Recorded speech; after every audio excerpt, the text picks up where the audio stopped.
மகர ராசி அன்பர்களே, வரக்கூடிய நாட்களில் நிறைய பொன்னான நாட்கள் கிடைக்க போகுது அப்படிங்கிறதுனால சில முக்கியமான விஷயங்களை மட்டும் இந்த வீடியோவில் நான் சொல்கிறேன். ஸோ ஸ்கிப் பண்ணாமல் பாருங்கள், பல சுவாரஸ்யமான தகவல்கள் கிடைக்க போகுது. ஸோ இந்த கடந்த 2024 பல கஷ்டங்களை சந்திச்சிருந்தாலும் நிறைய வரவுகளை நீங்கள் வந்து சந்திச்சிருப்பீங்க. சார், கையில் இருந்த பணம் எல்லாம் ஒட்டுக்காக நீங்கள் வந்து செலவு பண்ணியிருப்பீங்க. அது ஒரு ப்ளஸ் பாயிண்ட்டாகவும் நீங்கள் வந்து மாற்றிருப்பீங்க. நிலம் வாங்கணும் அப்படின்னு ரொம்ப நாள் கஷ்டப்பட்டுருந்தீங்க, நிலம் வாங்கியிருப்பீங்க. அந்த நிலத்தை மறுபடியும் இன்னொரு மாற்றிட்டு தான் நீங்கள் வாங்கலாம் அப்படிங்கிற ஐடியாவில் தான் இருப்பீங்க. ஆனால் அதை நீங்கள் வந்து வாங்கியிருப்பீங்க. அது மட்டும் இல்லாமல் நிறைய பேருக்கு முக்கியமான சில விஷயங்களும் நடந்திருக்கும். லைஃப்பில் ரொம்ப நாளாக எதிர்பார்த்து இருந்த சில தருணங்களும் நடந்திருக்கும். இது 100% பேர் நடந்தால் ஒரு 30% பேருக்கு வாழ்க்கை ஏண்டா வாழ்கிறங்கிற மாதிரி கஷ்டங்கள் அனுபவிச்சுட்டு இருப்பீங்க. பழசில் ஒரு 3 வருட காலங்களுக்கு முன்னாடி ஒரு இழப்பு சந்திச்ச நீங்கள் அதற்கு பிறகு ஒரு திருமணம் அல்லது குழந்தை பாக்கியம் அந்த மாதிரி சில விஷயங்கள்னால சில மகிழ்ச்சியும் பட்டிருப்பீங்க. அந்த குழந்தை பிறந்ததுக்கப்புறம் நீங்கள் அந்த குழந்தைக்காக சில நேரம் பார்த்துட்டு இருக்கும்போது அந்த குழந்தையினுடைய உடல்நிலை சின்ன சின்ன விஷயங்கள்னால நீங்கள் வந்து கஷ்டப்பட்டுருப்பீங்க. இது ஒரு தரப்பினர், அது 5.5 அப்படின்னு சொல்லலாம். 100% பேருக்கு அப்படின்னு சொல்லலாம். அது மட்டும் இல்லாமல் சிலர் ஒரு முக்கியமான விஷயத்துக்காக எதிர்பார்த்துட்ருப்பீங்க. திருமணம், குழந்தை, ஒரு தொழில் தொடங்குறதுக்கு, செல்வம் சேர்த்துறதுக்கு, இது மாதிரி எதிர்பார்த்துருக்கு பார்த்தீங்களா? அவங்களுக்கு எந்த டைமில் எதை பண்ணணும் அப்படிங்கிறதான் இந்த வீடியோவில் நம்ம சொல்ல போகிறோம். அதில் யாருக்கெல்லாம் ஓகே ஆக போகுது, அதுக்கு நீங்கள் என்ன பண்ணணும், என்னெல்லாம் நீங்கள் வந்து எதிர்பார்த்துட்டு போகிறீங்க, அப்படி எல்லா விஷயத்தையுமே ஓப்பன் ஸ்டேட்மெண்ட்டாக பார்க்க போகிறோம். ஸோ இதெல்லாம் பார்க்கணும் அப்படின்னா நம்ம சேனலை சப்ஸ்கிரைப் பண்ணிக்கோங்க. இப்போ எப்படி ஃபாலோ பண்ணிவிட்டு அப்படி பார்க்க ஆரம்பிங்க. ஸ்கிப் பண்ணால் பார்த்தீங்க அப்படின்னா நிறைய ஒரு இன்ஃபர்மேஷன் வந்து உங்களுக்கு கிடைக்கும். அதே மாதிரி நிறைய பேர் ஜோதிடம் பார்க்கணும், தனிப்படையான ஜோதிடம் பார்க்கணும், ஏன்னா நீங்கள் வந்து பொதுவாக சொல்கிறீங்க. தனிப்படையான ஜோதிடம் பார்த்தோம்னா தான் எங்களுக்கு எப்போ இருக்குன்னு தெரிஞ்சுக்கணும் அப்படின்னு நீங்கள் ஆசைப்படுறவங்க கீழே டிஸ்கிரிப்ஷனில் கான்டாக்ட் நம்பர் டீட்டெயில்ஸ் கொடுத்துருக்கேன். ஜஸ்ட் கால் பண்ணி உங்களோட ப்ராப்ளம்னு சொல்லி நீங்கள் வந்து சால்வ் பண்ணிக்கலாம். பிரபல ஜோதிடர் நம்பர் தான் கொடுத்துருக்கேன். நிறைய அரசியல் தலைவர்களுக்கும் 3 லாங்குவேஜில் இருக்கக்கூடிய ஆக்டர்ஸ்க்கும் ஜோதிடம் பார்க்கக்கூடியவர். அவர் ஜோதிடம் பார்த்து இன்றைக்கி வேறு லெவலில் இருக்கிறாங்க எல்லா அரசியல்வாதிகளும். அது மட்டும் இல்லாமல் ஒரு பர்சனலாகவே இவர் வந்து ஒரு ஜோதிடராக வச்சுருக்காங்க. நிறைய ஆக்டர்ஸ்க்குமே 3 ஸ்டேட்டில் இருக்கிறவங்க. இப்போ கரண்ட்டில் ரிலீஸ் ஆன பட்டாஸ் கிளப்பிட்டு இருக்கிற ஒரு படத்துக்கும் இவர் தான் வந்து பண்ணிட்டுருக்காரு. பேர் சொல்ல விரும்பலை, ஏன்னா கொஞ்சம் எல்லாமே சீக்ரெட்டாக தான் பெரிய பெரிய விஐபிஸ் எல்லாருமே ஜோதிடம் பார்க்குறாங்க. அதனால் நான் அவரோட நம்பரை கேட்டு ரெக்வஸ்ட் பண்ணி எல்லா வீடியோலையும் நம்ம சொல்லிட்டு இருக்கிறது தான். நீங்கள் ஜஸ்ட் ட்ரை பண்ணி பாருங்கள், அதுக்கப்புறமேட்டு உங்களுக்கே தெரியும். கீழே டிஸ்கிரிப்ஷனில் கான்டாக்ட் நம்பர் டீட்டெயில்ஸ் கொடுத்துருக்கேன். சரி சார், இப்போ இந்த மகர ராசி பற்றி பார்க்கலாம். மகர ராசியில் பிறந்தவங்க எவ்வளோ பெரிய ஒரு விஷயத்தை கையில் வச்சுருப்பாங்க அப்படின்னா, தனது வாழ்நாளில் அவர்கள் பெற்ற ஒரு இன்பம் அப்படிங்கிறது ஒரு மிகப்பெரிய விஷயமாக கருதுவாங்க. ஏதாவது ஒரு விஷயம் செய்யணும் அப்படின்னா அதுக்காகவே பிளான் பண்ணி எல்லாமே பக்குவமாக பண்ணுவாங்க. சின்ன சின்ன விஷயத்தை கூட சேவ் பண்ணி வைப்பாங்க. இந்த அமௌண்ட் வந்து இதுக்கு சேவ் பண்ணணும், இந்த அமௌண்ட் வந்து இதுக்கு சேவ் பண்ணணும், நாளைக்கு என்ன நடக்கும் அதுக்கு என்றைக்கே பார்த்துக்கணும் அப்படிங்கிற மாதிரி நிறைய சேவ் பண்ணி வைப்பாங்க. எல்லா விஷயத்தையும் ட்ரை பண்ணி பார்த்துருவாங்க. ஒரு 10 விஷயம் இருக்குது, அந்த விஷயத்தை எல்லாத்தையுமே ட்ரை பண்ணி பார்த்துருவாங்க. ஒரு 100 பேர் இருக்காங்க சார், வேறு ராசிக்காரெலாம் இருக்காங்க. அந்த மகர ராசிக்காரர் மட்டும் அவங்க வந்து ஒரு சினித்துறை, அதாவது எப்படி சொல்கிறது, ஒரு கலைத்துறை சம்மந்தப்பட்ட ஒரு ஆட்களாக இருப்பாங்க. அது மட்டும் இல்லாமல் இந்த மகர ராசிக்காரர்கள் இதை பண்ணணும் அப்படின்னு பிளான் பண்ணிட்டாங்க அப்படின்னா கண்டிப்பாக பண்ணிடுவாங்க. சில விஷயத்துக்காக பயந்துக்கிட்டே பண்ணாமையும் இருப்பாங்க. இது பண்ணலாமா அப்படின்னு. அதுக்காக இவங்க என்ன பண்ணுவாங்கன்னா, பக்கத்தில் வேறு யாராவது பண்ணுறாங்களான்னு பார்ப்பாங்க. அவனை பண்ண வச்சு அவங்க வச்சு டெமோ பார்த்து இது பண்ணிக்குவாங்க. இந்த பக்கத்தில் பாயசம் கேட்பாங்க பார்த்தீங்களா, அந்த மாதிரி ஆட்கள் இந்த மகர ராசிக்காரர்கள். அவங்க என்ன பண்ணுறான், அவனுக்கு அடி விழுவுதா, தம்பி அந்த இடத்துல போய் பால் எடுத்துருவா அப்படின்னு சொல்லிவிட்டு அவங்ககிட்ட சொல்லுவாங்க. பக்கத்தில் இருக்கிறவன்ட்ட போய் அந்தாண்டு போயிட்டு வருவான். அந்த இடத்துல எதுவும் குண்டு குழியெல்லாம் இருக்கான்னு செக் பண்ணிக்குவாங்க. அதுக்கப்புறமேட்டு அந்த இடத்துல இவங்க வந்து போயிட்டு வருவாங்க. அந்த மாதிரி ஒரு உஷாரான ஆள் அப்படின்னு சொல்லலாம். இன்னொரு விஷயம் என்ன அப்படின்னு பார்த்திங்கன்னா, இந்த மகர ராசி அன்பர்களுக்கு இவங்களுடைய தாய் வழி தந்தை வழியெல்லாம் வந்து பார்த்திங்கன்னா பெரிய சப்போர்ட்லாம் இருந்திருக்காது. வீடு கட்டுறதுலையோ இல்லை எந்த ஒரு வகையிலுமே சப்போர்ட்லாம் இருந்திருக்காது. ஜஸ்ட்டு சொந்தம், அவ்வளோதான். மற்றபடி சுயம்பு, இவங்களோட வாழ்க்கை ஃபுல்லாக சுயம்பாக இவங்க வந்து செய்வாங்க. எப்படி ஏதாவது ஒரு தொழிலுக்கு போகணுமா, திருமணம் செய்யணுமா, இவங்களுக்கு ஏதாவது ஒரு சேவிங்ஸ் வேணுமா, குழந்தைக்காக ஹாஸ்பிட்டல் போகிறது, எல்லா விஷயத்தையுமே இவங்களாவே பார்த்துக்குவாங்க. இவங்க கூட பிறந்தவங்களுக்கும் சேர்த்து இவங்களே வந்து செலவு பண்ணுறது, பார்த்துக்கிறது எல்லாமே வந்து பண்ணுவாங்க. அந்த மாதிரி ஒரு உன்னதமான ஒரு ராசி இந்த மகர ராசி அப்படின்னு சொல்லலாம். அது மட்டும் இல்லாமல் கொஞ்சம் சுயநலம் இருக்கக்கூடிய ராசி அப்படின்னு சொல்லலாம். சார், மற்றவங்களுக்கு பண்ணாங்க, அண்ணன் தம்பிக்கு பண்ணுறாங்க அப்படின்னாலும் உள்ளுக்குள்ளே ஒரு இது இருக்கும். நான் பண்ணுறேன், நீ ஏன் பண்ண மாட்டேங்கிற அப்படிங்கிற மாதிரி ஒரு இது இருக்கும். நண்பர்கள்கிட்ட ஒரு நல்ல நெருக்கம் கூடிய ராசி. மற்றவங்களுக்கு உதவணும் அப்படிங்கிற நினப்புகள் இருக்கும். இருந்தாலும் அதிகமாக வந்து பார்த்திங்கன்னா செலவு பண்ண மாட்டாங்க. அவங்களுக்கே வந்து முதல்ல அதிகமாக செலவு பண்ணிக்க மாட்டாங்க. ட்ரெஸ் எடுத்தால் பிராண்டடான ட்ரெஸ் எடுக்கணும் அப்படின்னு நினைக்கிறவங்க, ஏதாவது ஒன்று எடுத்தோம்னா அது சரியாக இருக்கணும் அப்படின்னு நினைக்கிறவங்க, இன்றைக்கி இப்போதைக்குன்னு எதுவும் பண்ண மாட்டாங்க. எப்போவுமே தேவை வேணும் அப்படின்னு பண்ணக்கூடிய ஒரு ராசி இந்த ராசி. கடந்த சில வருடங்களாக, இப்போ போன ஒரு 4-5 வருஷத்தில் வந்து பார்த்திங்கன்னா ஒரு இழப்பை கண்டிப்பாக சந்திச்சிருப்பாங்க. அந்த இழப்பு சந்தித்ததற்கு பிறகு அவங்களோட அச்சீவ்மெண்ட், இவங்களுக்கு வந்து பணம் விஷயம் வந்து ஒரு சமமாக போயிட்டுருக்கும். இவங்க பெரிய கடனாளியும் கிடையாது, ஒரு சமமாக போயிட்டுருக்கக்கூடிய ஒரு வாழ்க்கை. எவ்வளோ பெரிய கடனில் இருந்தாலும் அப்படியே ஒரு கரெக்டாக அந்த ரொட்டீனான வாழ்க்கையை வந்து மோட்டிவேட் பண்ணிட்டு போயிட்டே இருப்பாங்க. கையில் காசு எடுத்துறது சின்ன சின்ன சேவிங்ஸில் போட்டு வைப்பாங்க. யார்ட்டாவது கேட்டால் எங்கடா காசு நிற்குது அப்படிங்கிற மாதிரி பேசுவாங்க.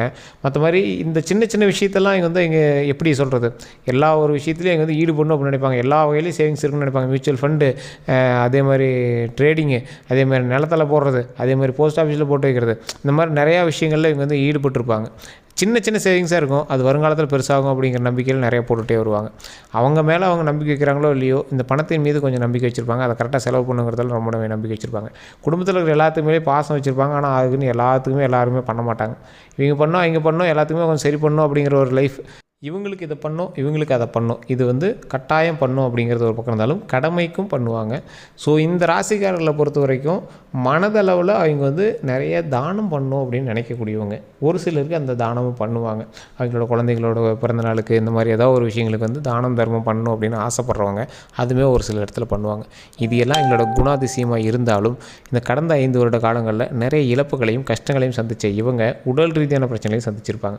அதே மாதிரி திருமண வாழ்க்கையில் இவங்களுக்கு வந்து ஓரளவுக்கு பரவாயில்லையாக தான் இருந்திருக்கும். இருந்தாலும் குழந்தை வந்து டக்குனே கிடைச்சிருக்கும். அப்படி கிடைக்காதவங்க கண்டிப்பாக நான் சொல்கிற ஒரு கோயிலுக்கு போயிட்டு வாங்க. அது ரொம்பவே ஒரு புனிதத்தை தரும்.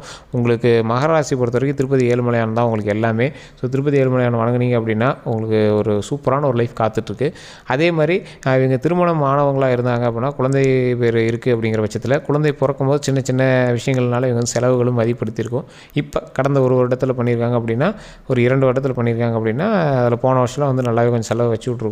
அந்த செலவுமே வந்து பார்த்திங்கன்னா ஓரளவுக்கு சுப செலவாகவே சரி பண்ணியிருப்பீங்க. ரொம்ப பெரிய இதெல்லாம் இல்லாமல் ஒரு சுப செலவாகவே. இப்போ ஒரு குழந்தை வந்து பிறக்குது அப்படின்னா ஆப்ரேஷன் செலவு, அந்த மாதிரி குழந்தைக்கு ஆப்ரேஷன் பண்ணி தான் பிறந்தது, அந்த மாதிரி சின்ன சின்ன விஷயங்கள் ஏதோ ஒரு விஷயத்தினால ஒரு பாசிட்டிவ் சந்தோஷம் தான். குழந்தை பிறந்தது சந்தோஷம் தான். ஆனால் அது செலவு பண்ணியிருக்கீங்க பார்த்தீங்களா, நார்மல் டெலிவரியோட ஆப்ரேஷனுக்காக செலவு பண்ணிங்க பார்த்தீங்களா, அது ஒரு பெரிய விஷயமா சொல்லப்படுது பார்த்தீங்களா. இந்த மாதிரி சின்ன சின்ன விஷயங்களுக்கு நீங்கள் வந்து அதிகமாக செலவும் பண்ணியிருப்பீங்க.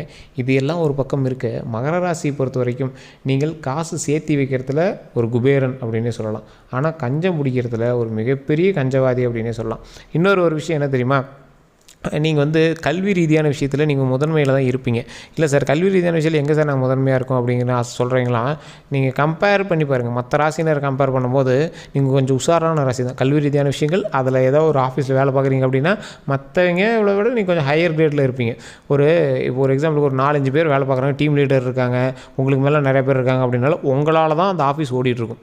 நீங்கள் சொல்கிற விஷயத்தை வச்சு தான் அந்த இடத்துல ஒரு செயல் நடந்துகிட்ருக்கும். அதற்கு மூல காரணம் நீங்களாக தான் இருப்பீங்க. ஆனால் பேர் எவனோ ஒருத்தன் வாங்கிட்டு இருப்பான். ஆக்சுவலாக நீங்கள் அந்த பேருக்காக கூட நீங்கள் எதுவும் ட்ரை பண்ண மாட்டீங்க. கிடந்துட்டு போகிறாண்டாப்பா நம்ம வேலையை நம்ம செய்கிறோம் அப்படிங்கிற மாதிரி தான் போயிட்டுருப்பீங்க. இது எல்லாம் ஒரு பக்கம் இருந்தாலும் பள்ளி, இப்போ நீங்கள் ஸ்கூலுக்கு இந்த கல்வி இந்த மாதிரி சம்மந்தப்பட்ட விஷயங்களில் உங்களுக்கு பெரிய ஈடுபாடு இருக்காது. நீங்கள் தொழில் சம்மந்தப்பட்ட விஷயம், நம்ம இப்படி பண்ணால் பணம் வரும், பணம் வரத்துக்கு என்ன வழி அதை பார்க்கலாம், அது மாதிரி தான் நீங்கள் இருக்கும். சில டைமில் வந்து நீங்களுமே வச்சுருப்பீங்க, சார் இப்போ நம்ம தொழில் பண்ணுறோம் இதெல்லாம் ஓகே தான், ஏதோ ஒரு கிரேடு இருந்தால் தான் நம்மளை மதிப்பாங்க, ஏதோ ஒரு போஸ்டிங் இருந்தால் தான் நம்ம மதிப்பாங்க, அதுக்குமே நீங்கள் வந்து ட்ரை பண்ணி பார்ப்பீங்க. நீங்கள் ட்ரை பண்ணாத துறையே இருக்காது, எல்லாத்துலேயும் ஒரு ட்ரை பண்ணி பார்த்தலாம் அப்படிங்கிற மாதிரி பண்ணி பார்ப்பீங்க. ஸோ ஆனால் இவங்களுக்கு இது எல்லாம் இருந்தாலும் இவங்களுக்கு வந்து கை கொடுக்குறது எது வந்து பார்த்திங்கன்னா கலைத்துறை சம்மந்தப்பட்ட தான் கை கொடுக்கும். ஜோதிட ரீதியான விஷயங்கள்லேயும் இவங்க வந்து உள்ளே போயிட்டு தான் வந்திருப்பாங்க. ஜோதிடத்தை பற்றி இவங்களுக்கு ஒரு 100% தெரியல அப்படின்னாலும் 10% தெரிஞ்சு வச்சுக்கணும் அப்படின்னு ஆசைப்படக்கூடியதில் ஒரு முக்கியமான ராசி. ஸோ எல்லா விஷயத்தையும் நான் கொஞ்சம் கற்றுக்கணும், எல்லாத்துலேயும் நான் ஈடுபட்டு பார்க்கணும், எல்லாத்துலேயும் நான் இன்கம் வர வைக்கிறதுக்கும் பார்க்கணும். இந்த மாதிரி ஒரு ராசி இருக்குது அப்படின்னா இது மகர ராசி தான் நம்ம மெயினாக சொல்லுவோம். இந்த மகர ராசிக்காரர்களுக்கு ஒரு அதீத மூளை இருக்குது அப்படின்னே சொல்லலாம். நிறையா விஷயத்தில் இவங்களோட ட்ரிக்கெலாம் பயன்படுத்தினாங்கன்னா வேறு லெவலில் ஒர்க் அவுட் ஆகும். எல்லாருமே ஒரு விஷயத்தை ஒரு கேம் விளையாடுறாங்க, அதில் எப்படி ஜெயிக்கணும்னு பார்த்துட்டு எல்லாம் குழப்பிட்டு இருக்கும்போது இந்த ஆள் மட்டும் அதுக்கு என்னெல்லாம் ட்ரிக் இருக்குன்னு யோசிச்சு அதை ஈஸியாக பிடிக்கிறதுக்கு பார்ப்போம். ஸோ அந்த மாதிரி ஒரு ட்ரிக்கான ராசி இந்த மகர ராசி. இது எல்லாம் இருக்கக்கூடிய இந்த ராசிக்கு வரக்கூடிய காலங்கள் பொற்காலங்களாக தான் அமைய போகுது. அந்த காலத்தில் நீங்கள் பண்ண வேண்டியது என்ன அப்படின்னா, இப்போ நீங்கள் ஒரு லேண்ட் வாங்கியிருப்பீங்க, கண்டிப்பாக இப்போ ஒரு முதலீடு போட்டிருப்பீங்க, அந்த முதலீடு பரவாயில்ல, அது லாபத்தில் தான் இருக்க போகுது. இனி வரக்கூடிய காலங்கள் லாபத்தை பெருக்கக்கூடிய காலங்களாக தான் இருக்கும். ஸோ அதை வந்து நீங்கள் வந்து சரியாக பண்ணிட்டு இருந்தீங்கன்னா போதுமானது. டாக்குமெண்ட் விஷயங்கள் அதீத முதலீடு போகிறதுல கொஞ்சம் இதுக்கு மேலே கவனமாக இருங்க. தொழில் ரீதியான விஷயங்கள் நீங்கள் வந்து இன்வெஸ்ட்மெண்ட் பண்ணுறீங்கன்னா பார்ட்னர்ஷிப் இருக்கிற தொழில்கள் உங்களுக்கு ஓரளவுக்கு செட் ஆகும். ஆனால் அது அதிக நாள் கை கொடுமா என்னன்னு தெரியாது. ஸோ அதனால் அதுக்கு தகுந்தாற் போல் பார்ட்னர்ஷிப்பை செக் பண்ணிட்டு போடுங்க. அது மட்டும் இல்லாமல் நீங்கள் வந்து இப்போ பண்ணிகிட்டு இருக்கக்கூடிய தொழில் அது வாகனங்கள் விஷயம் அந்த மாதிரி விஷயங்கள்லாம் இருக்குன்னா வாகனத்தில் போயிட்டு வரத்தில் கொஞ்சம் கவனம் செலுத்துங்க. அது ரொம்பவே முக்கியமான ஒரு தேவையாக கருதப்படுது. அது மட்டும் இல்லாமல் வாகன ரீதியான விஷயங்களில் உங்களை நண்பர்கிட்ட கொடுத்து நீங்கள் போயிட்டு வர சொல்கிறீங்க, அந்த மாதிரிலாம் விஷயத்தெல்லாம் நீங்கள் கொஞ்சம் பார்த்துருங்க. செக்யூரிட்டி கையெழுத்து டாக்குமெண்ட் ரீதியான விஷயங்களில் ரொம்பவே கவனமாக இருங்க. அதே மாதிரி உடல் ரீதியான விஷயத்தில் ரொம்ப கவனம் தேவை. நைட்டு தூக்கம் இல்லாமல் இருக்கீங்க அப்படின்னா நல்லா தூங்கி எழுந்திரிங்க. உடம்பு ஃபஸ்ட்டு பார்த்துக்கங்க. அதுதான் ஃபஸ்ட்டு மெயினாக சொல்லப்படுது. ஸோ இதுதான் வந்து பார்த்திங்கன்னா உங்களுக்கு சொல்ல வேண்டியது. நீங்கள் கண்டிப்பாக திருப்பதி ஏழுமலையானை வழிபடுங்க. அது ரொம்பவே உங்களுக்கு ஒரு விமோச்சனம் தரும். நிறையா விஷயத்தில் உங்களுக்கு பாசிட்டிவ் எனர்ஜி தரும். அடுத்து நீங்கள் என்ன செய்யணும் செய்யக்கூடாதுங்கிறது எல்லாத்தையுமே வந்து அந்த கடவுளே உங்களை வந்து வழி நடத்தி கூட்டிகிட்டு வரும். ஸோ அந்த மாதிரி ஒரு மிகப்பெரிய யோகம் தரக்கூடிய ஒரு நாளாக வந்து உங்களுக்கு இனி வரக்கூடிய நாட்கள் அமைய போகுது. அதுதான் இந்த வீடியோ மூலமாக நம்ம சொல்ல போகிறோம்.